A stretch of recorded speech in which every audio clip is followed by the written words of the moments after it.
الحمد لله والصلاة والسلام على رسول الله سيدنا محمد بن عبد الله وعلى آله وصحبه ومن والاه ولا حول ولا قوة إلا بالله سبحانك لا علم لنا إلا ما علمتنا إنك أنت العليم الحكيم رب اشرح لي صدري ويسر لي أمري واحلل عقدة من لساني يفقهوا قولي أما بعد Masyaallah muslimin wal muslimat sebagai hadirin wal hadirat sebagai jamaah yang dirahmati Allah.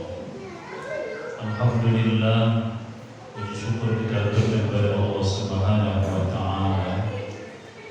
Malam hari ini kita bisa kembali hadir bermajlis di Masjid Al-Falah ini.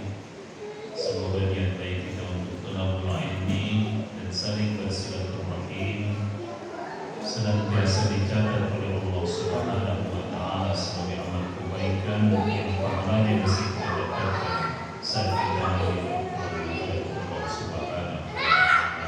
Amin ya rabbal alamin.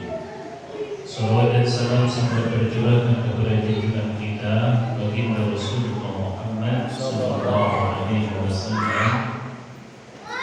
Semoga dengan selalu kita mempelajari sunnah-sunnah dari baginda Nabi, mengamalkannya semaksimal yang bisa kita lakukan, kelak nanti kita akan termasuk di antara yang mendapatkan syafaat di baginda Nabi. Amin ya rabbal alamin. Bapak Ibu para jemaah yang dirahmati Allah, sebenarnya ada banyak sekali nikmat yang telah dianugerahkan Allah kepada kita yang wajib kita syukuri. Bahkan terkadang kita itu selalu meminta nikmat dari Allah sampai-sampai kita lupa untuk mensyukuri nikmat yang sudah ada. Jadi nikmat yang sudah ada itu saja sudah banyak sekali, dan akhirnya juga kita banyak melupakannya, tapi kita masih meminta nikmat yang lain ini.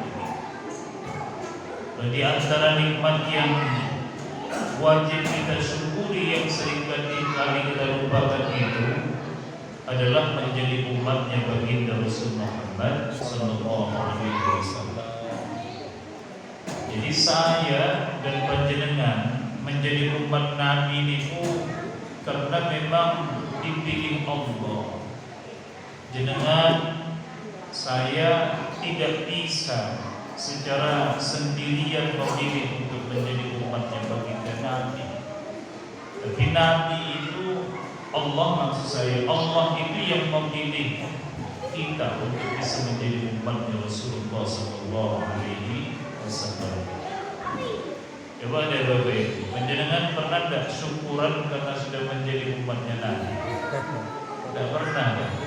Syukuran niku nek jenengan putranya jadi PNS niku syukuran, ya kan? Kemudian kalau putranya naik jabatannya mendapatkan gaji lebih banyak lagi syukuran. Tapi jenengan saya itu tidak pernah tersyukur ketika kemudian menjadi umatnya baginda Nabi. Padahal Nabi itu orang yang paling istimewa di hadapan Allah. Maka ajaran Nabi itu dia sangat istimewa. Oleh karena itu kita yang menjadi umatnya baginda Nabi ini pun kemudian menjadi orang yang mendapat curahan keistimewaan dari Allah dengan ajaran-ajaran Rasulullah Muhammad sallallahu alaihi wasallam. Makanya malam ini saya ingin sampaikan salah satu di antara ajaran baginda Nabi itu yang sangat istimewa. Sebenarnya sudah sering kita bahas. Dulu kita pernah membahas bagaimana azan itu. Ternyata azan itu tidak seperti yang biasa kita pahami.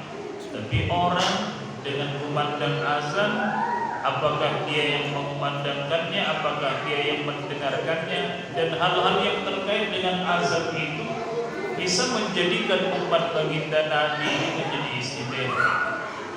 Jangan bahkan berhak mendapatkan syafaatnya Rasulullah itu ya disebabkan kumandang azan niku yang panjenengan jawab. Wudu juga begitu. Jenengan nanti bisa dikenal oleh baginda Nabi itu disebabkan wudu. Salat juga demikian. Bahkan terakhir kita membahas salat itu salat subuh sama salat asar. Nah, ternyata Bapak Ibu, yang istimewa itu tidak sekedar salatnya sebetulnya. Salat itu gak istimewa, tapi hal-hal yang menghantarkan panjenengan kepada salat itu gak istimewa. Makanya di sini kita akan lihat apa di antaranya. Jenengan berjalan kaki menuju Masjid Al-Falah ini pada setiap waktu salat minggu itu istimewa. Jenengan jalan kaki saja menuju masjid ini itu istimewa dalam pandangan Allah Subhanahu wa taala. Apa misalnya disebutkan oleh baginda Nabi sallallahu alaihi wasallam dari Abi Hurairah.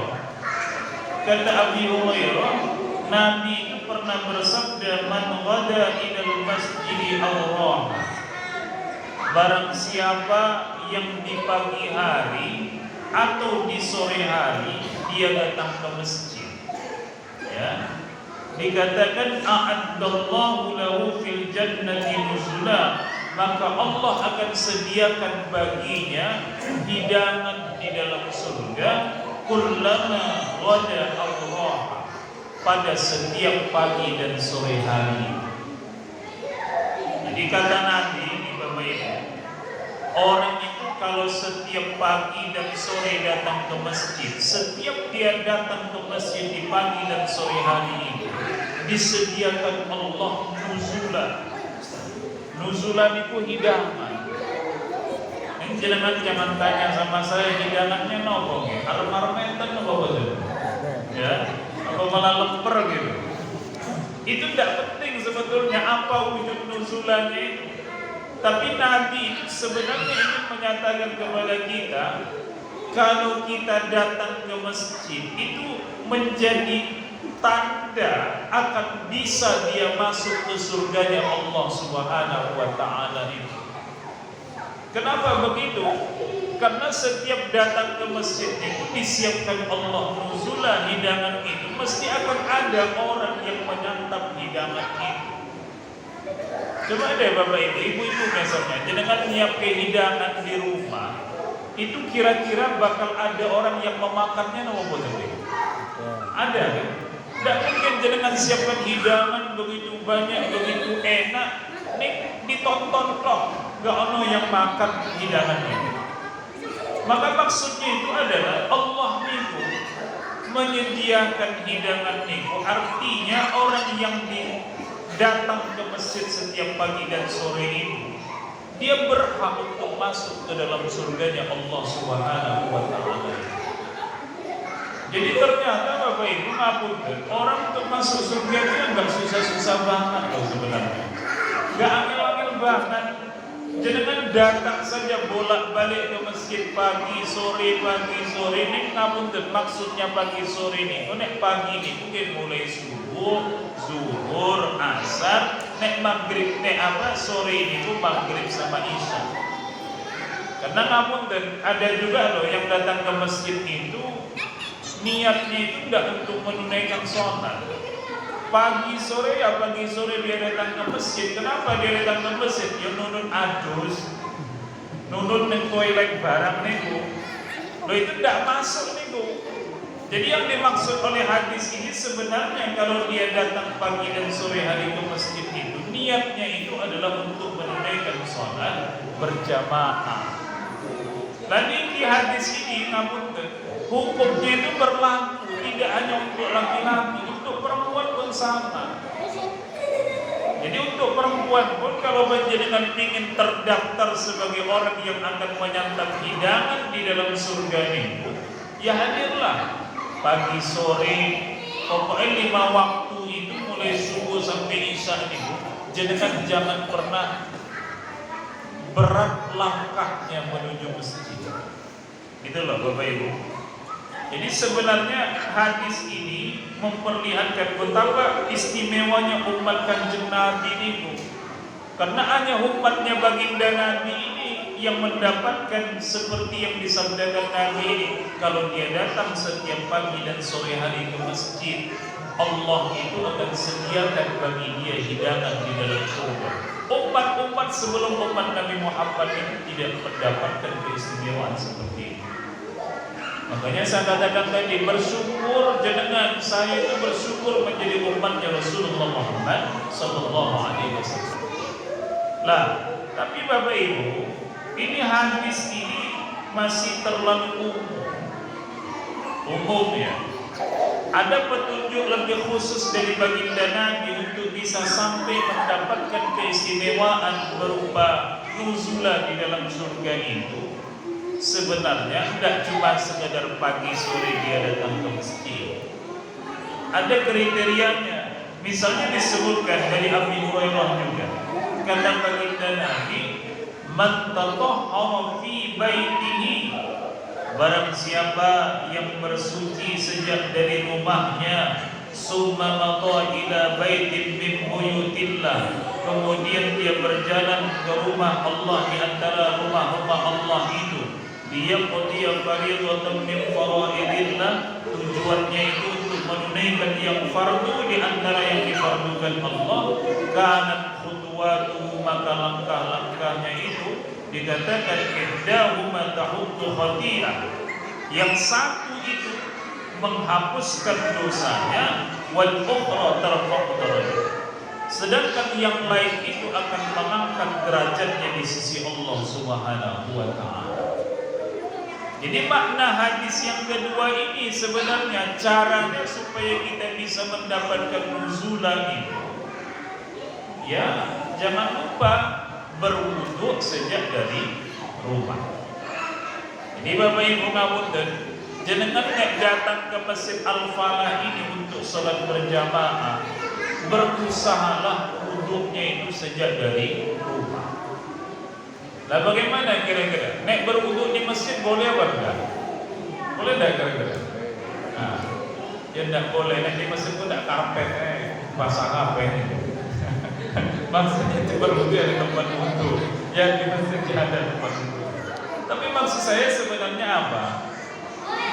Nabi itu ingin menyampaikan kalau ingin satu langkahnya itu menghapus dosa, langkah yang lain mengangkat derajat untuk bisa sampai ke dalam surga itu, berusahalah untuk wudhunya itu sejak dari rumah.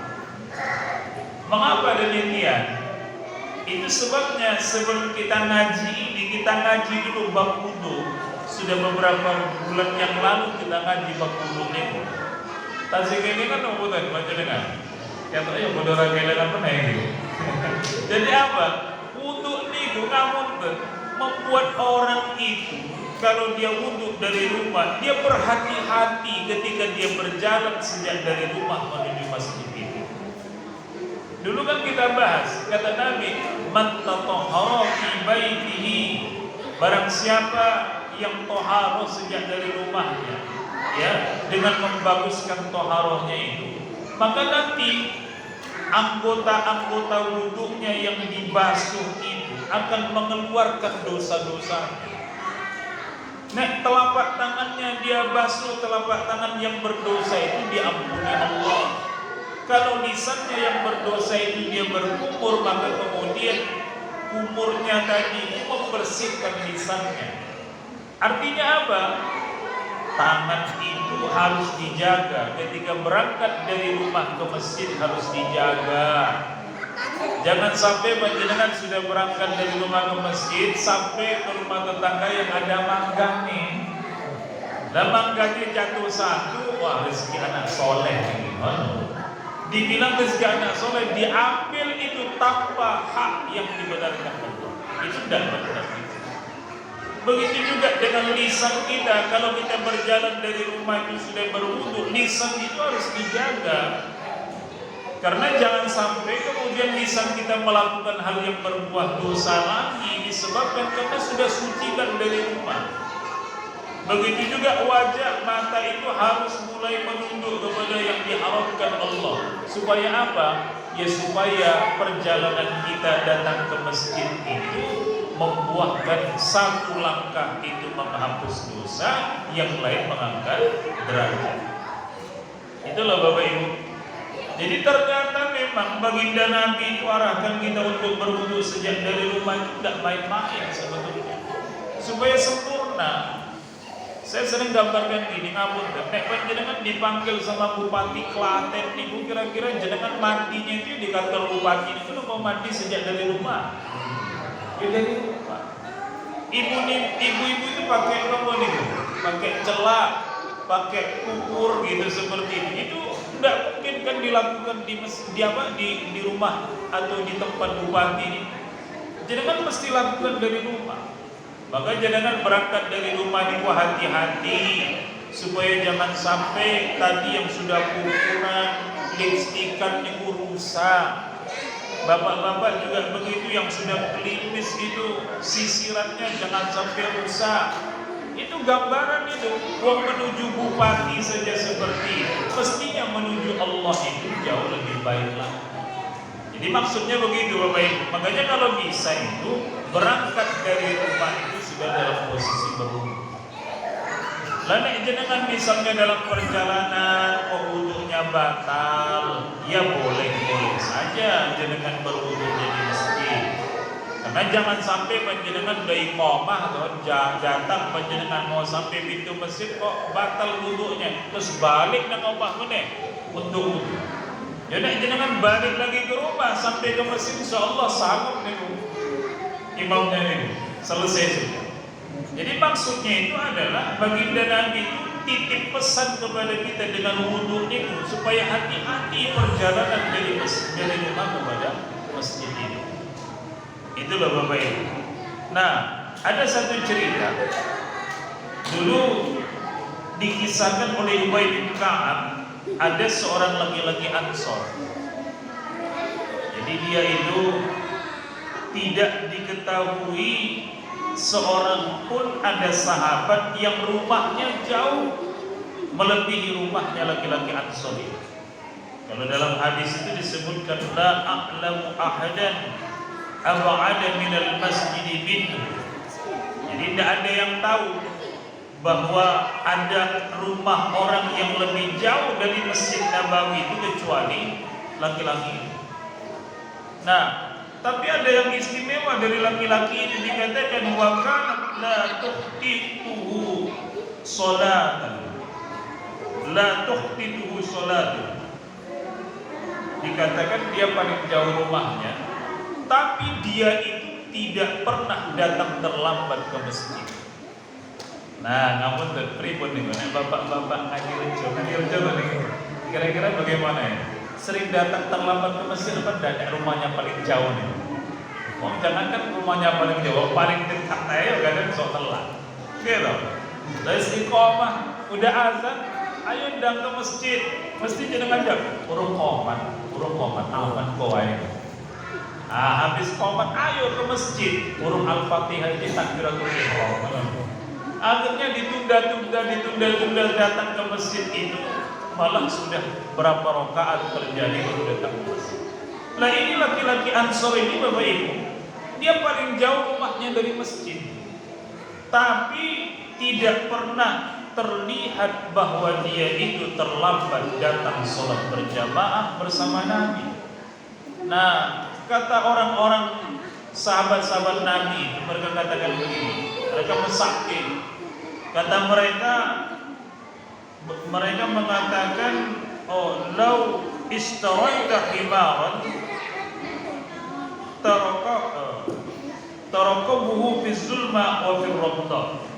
Kata mereka, seandainya saja kamu mau membeli himar niku napa? Himar niku keledai. Seandainya saja kamu mau membeli keledai, kamu naiki keledai itu di waktu malam atau kamu naiki keledai itu di waktu siang, itu jauh lebih baik. Jadi disarankan mereka rumahnya paling jauh, tapi tidak pernah telat datang ke masjid. Mesaknya ternyata sahabat-sahabat Nabi. Mereka sarankan kalau bisa belilah keledai, kamu bisa tumpahin, kamu bisa naiki. Apa kata sahabat Nabi orang Ansor ini? Beliau mengatakan begini, ma yasurruni anna manzili ila jambil masjid. Saya itu tidak suka kalau rumah saya itu dekat dengan masjid. Ternyata dia tidak suka rumahnya itu dekat dengan masjid. Mengapa? Ada pengharapan dia. Inni uridu ayyuktabali mamsyaya ila al-masjid wa ruju'i iza raja'tu ila ahli. Kata dia, saya itu selalu berharap kepada Allah di dalam langkah-langkah saya ini supaya disatukan Allah. Ketika saya melangkah dari rumah ke masjid dan ketika dari masjid kembali kepada keluarga saya, Allah itu menyatukan pahalanya untuk saya. Nah, Rasulullah itu kemudian mendengar ucapan itu, beliau mengatakan apa? Qad jama'allahu laka dzalika kullahu. Kata Nabi, Allah sudah menyatukannya untukmu semuanya. Kamu berangkat dari rumah ke masjid, kamu pulang dari masjid ke rumah, semua disatukan Allah pahalanya untukmu.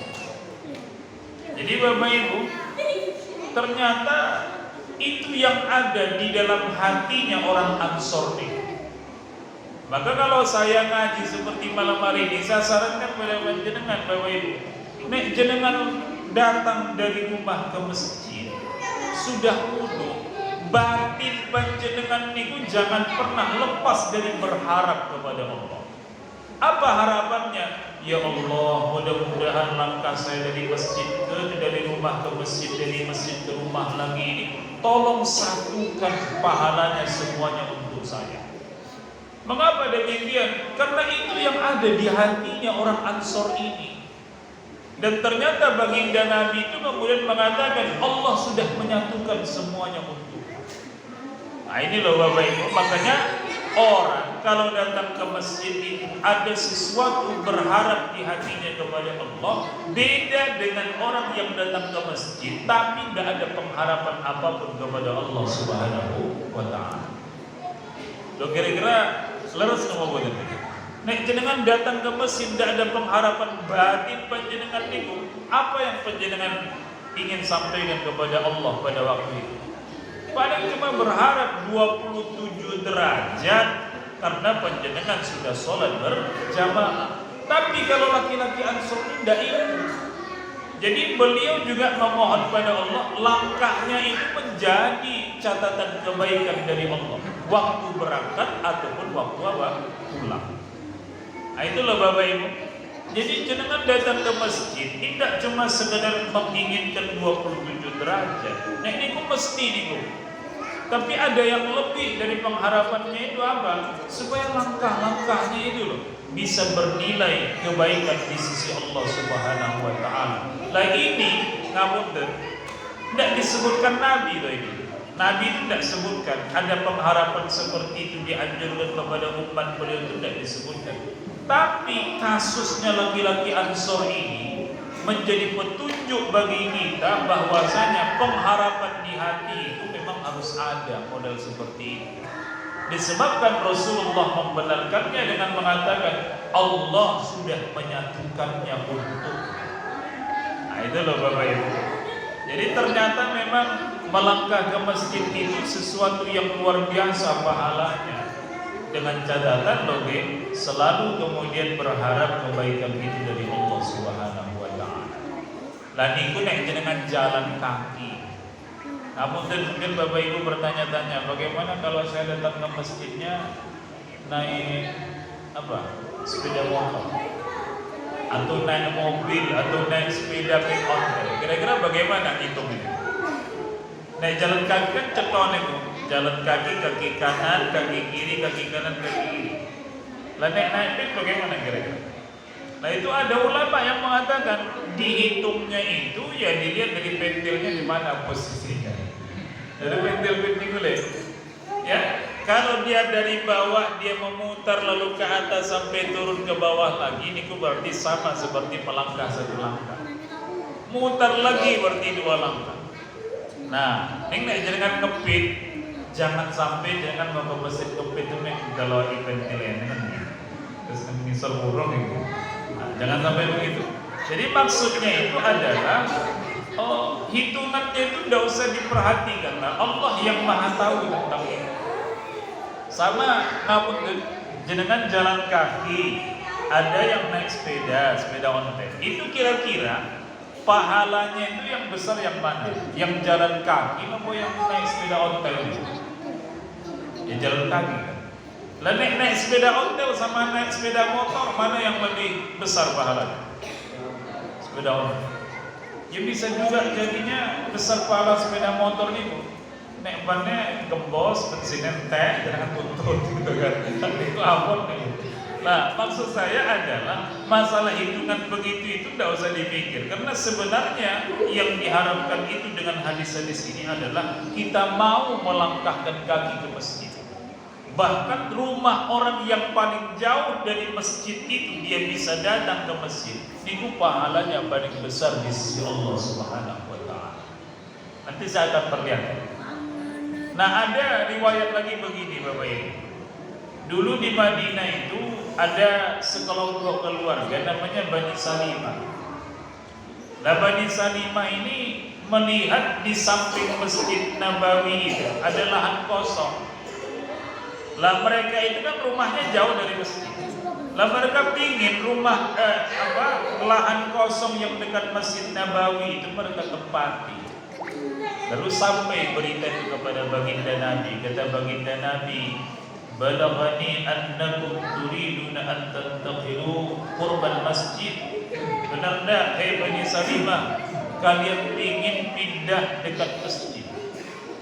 Kata mereka, iya ya Rasul, kami ingin sekali dekat dengan masjid. Kalau rumah kami dekat dengan masjid, kami bisa segera datang ke masjid ketika azan. Kira-kira begitu alasannya. Apa kata baginda Nabi? Beliau kemudian mengatakan, ya Bani Salimah, diyarukum tuktab asarukum. 3 kali dikatakan Nabi, tetaplah kamu di rumah kalian, tetaplah kalian di rumah kalian. Langkah-langkah kalian nanti itu akan menjadi kebaikan di sisi Allah. Jadi langkah-langkah itu, semakin banyak langkah-langkah itu, semakin banyak pahalanya di sisi Allah Subhanahu wa taala. Maka setelah mendengar itu, apa kata Bani Salimah itu? Baik ya Rasulullah, kami baru mengetahui. Maka sejak itu mereka katakan, kami tidak akan pindah dari rumah ini, kami akan tetap datang ke masjid walaupun jaraknya jauh. Itulah Bapak Ibu. Jadi ternyata para sahabat Nabi di Madinah itu datang ke masjid itu tidak sekedar berharap mendapatkan pahala 27 derajat loh ya, tapi juga berharap pahala langkah-langkahnya ke masjid itu semakin banyak. Nggih ngapunten nggih Bapak Ibu, jangan sampai dengan salah paham. Karena ingin langkahnya lebih banyak dengan turun azan maghrib mumpung ke pun datang. Balik akhirnya tidak begitu. Tapi yang dimaksud itu adalah dimanapun rumah panjenengan, dekat ataupun jauh dari masjid, tetaplah melangkahkan kaki ke masjid. Disebabkan langkah-langkah itu tidak akan pernah sia-sia di dalam pandangan Allah Subhanahu wa taala. Nah itu. Nah, ada tadi yang saya sampaikan, kata baginda Nabi, inna a'zaman nas, sesungguhnya yang lebih besar pahalanya manusia itu, inna a'zaman nasi ajran fis salati, sesungguhnya yang lebih besar pahala bagi manusia itu di dalam salat itu adalah ab'aduhum ilaiha mamsha, adalah orang yang lebih jauh rumahnya. Maksudnya orang yang lebih banyak langkahnya menuju masjid itu. Kemudian siapa lagi? Fa'aba'aduhum, kemudian orang yang lebih jauh. Jadi semakin jauh langkah panjenengan menuju masjid itu Bapak Ibu, itu semakin besar pahalanya. Makanya tadi saya katakan, istimewanya umat baginda Nabi itu bukan cuma sholatnya, langkah-langkah ke masjid saja itu juga terhitung istimewa.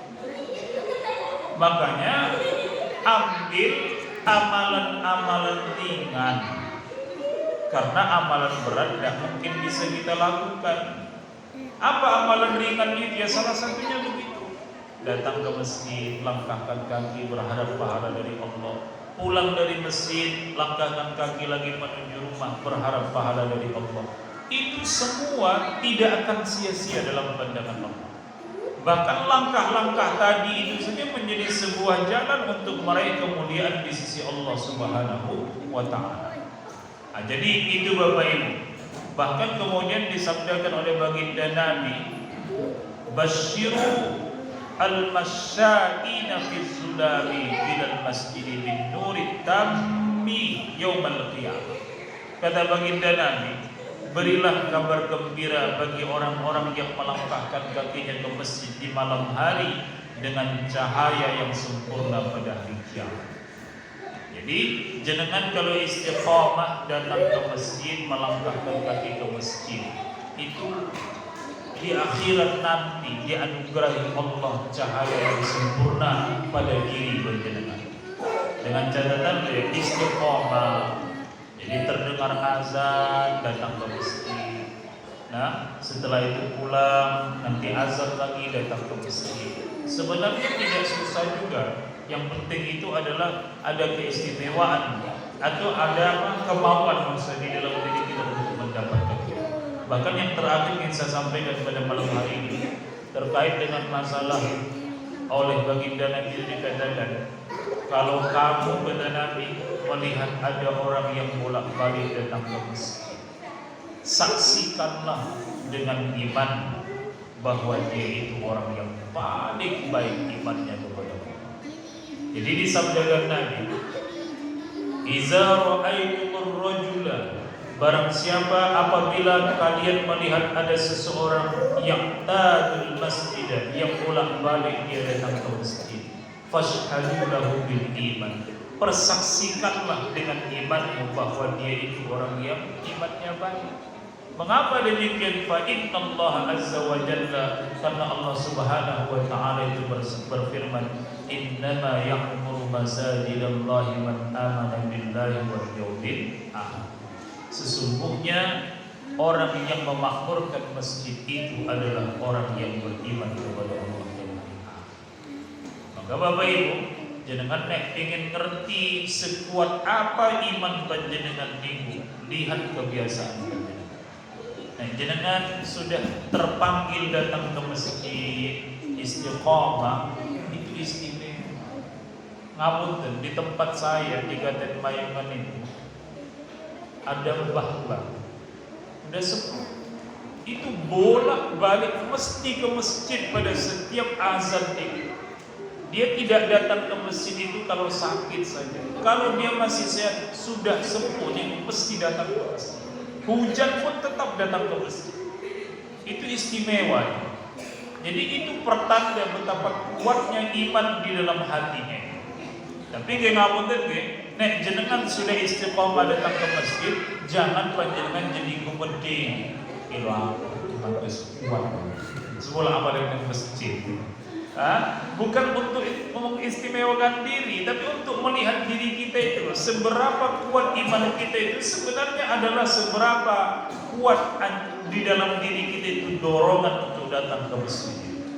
Nah, itulah Bapak Ibu. Karena disabdakan Allah, difirmankan Allah tadi, orang yang memakmurkan masjid itu hanyalah orang yang beriman kepada Allah dan hari akhir. Nah, tidak ada iman kepada Allah dan hari akhir di dalam dirinya, tidak kuat. Gitu loh. Maka hadis-hadis ini saya sampaikan di malam hari ini supaya kita bisa memahami betapa istimewanya umat Kanjeng Nabi itu. Jangan boten namun sholatnya yang dinilai, perjalanannya ke masjid pun dinilai oleh Allah Subhanahu wa Ta'ala. Bahkan ke depan akan kita kaji termasuk di dalamnya panjenengan menunggu waktu sholat.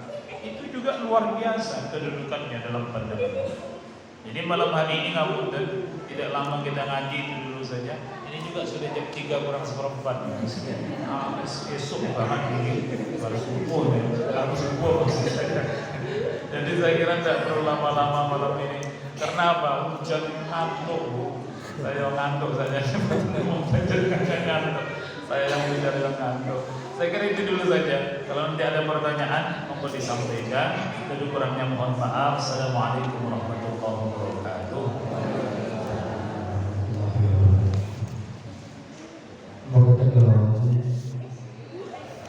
Sandi Musafirulatan Pemikun Pokoya yang cicok dinati Samsung Risabat Mugi-mugi dan semuanya kita berdoa Ketumbuhan dan istri Bapak Ibu jangan hormati Boleh pada sekalian badai pertanyaan Semoga satu sakit kepada Untuk kesempatan dalam itu.